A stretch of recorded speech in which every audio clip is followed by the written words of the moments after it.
Ya, sebagai partai politik yang memiliki basis massa besar, PDI Perjuangan Provinsi Bali tidak hanya berkutat terhadap agenda perpolitikan. Komitmen partai pimpinan Megawati Soekarno Putri ini juga ditegaskan lewat keseriusannya menyelamatkan generasi muda dari bahaya narkoba dengan menyelenggarakan diskusi publik generasi muda generasi tanpa narkoba di Rumah Rakyat DPD PDI Perjuangan Provinsi Bali. Bali bekerjasama dengan DPD PDI Perjuangan Provinsi Bali menghadirkan dua narasumber yang sangat berkompeten, yakni Kepala Badan Narkotika Nasional Republik Indonesia, Komisaris Jenderal Polisi Budi Waseso, dan Henry Yosudiningrat sebagai Ketua Umum Gerakan Nasional Anti Narkotika atau Granat. Ketua DPD PDI Perjuangan Provinsi Bali Wayan Koster menyatakan, sesuai arahan Ketua Umum PDI Perjuangan Megawati Soekarno Putri, partai berlambang banteng moncong putih dalam lingkaran ini meminta seluruh kader untuk menggerakkan masyarakat untuk bekerja secara nyata yang bermanfaat bagi masyarakat melalui beragam aktivitas dan kegiatan bermasyarakat, berbangsa dan bernegara.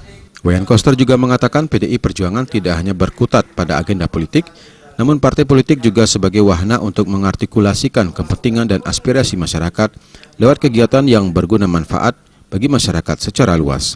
Salah satu komitmen dan kepekaan PDI Perjuangan kepada kepentingan masyarakat, yakni ikut aktif menyatakan perang terhadap narkoba. Presiden Jokowi telah menetapkan Indonesia darurat narkoba. Karena menurut Cagup Bali yang kini lebih dikenal dengan sebutan Koster Bali 1 atau KBS, menyatakan ancaman narkoba sudah merasuk ke semua lini kehidupan masyarakat. Bahkan deteksi narkoba kini sudah merambah masuk ke wilayah desa adat. Karena itu, Koster Bali 1 mengundang secara khusus Komjen Polisi Budi Waseso untuk mensosialisasikan bahaya narkoba kepada generasi muda yang hadir dalam dialog publik ini.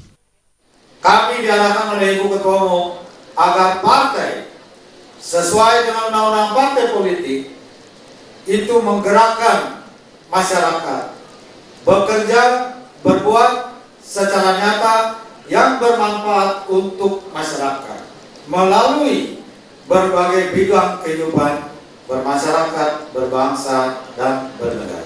Sementara itu, Komjen Polisi Budi Waseso menyatakan negara tidak akan pernah berhenti untuk menyatakan perang terhadap narkoba. Komjen Budi Waseso sangat mengapresiasi langkah PDI Perjuangan Provinsi Bali atas inisiatifnya mengadakan diskusi publik ini mengenai bahaya narkoba yang melibatkan siswa sekolah dan organisasi kepemudaan. Dari PDIP sudah, kan harapan saya menular kepada partai lain. Sekarang kalau di RT atau RW itu ada berapa kader partai? Kan banyak. Ada PDIP, ada P3, ada PAN, ada macam-macam. Nah, sekarang kalau satu kader itu berbuat, terus ada 10 partai kader, maka 10 orang yang berbuat sih, maka akan kuat. Itu tujuannya. KBS menyatakan PDI Perjuangan akan bersinergi bersama-sama masyarakat di desa adat dengan membuat suatu pola penanganan agar narkoba tidak bisa masuk ke desa adat dan menggerogoti generasi muda Bali. Gus Ngurah, Bali TV.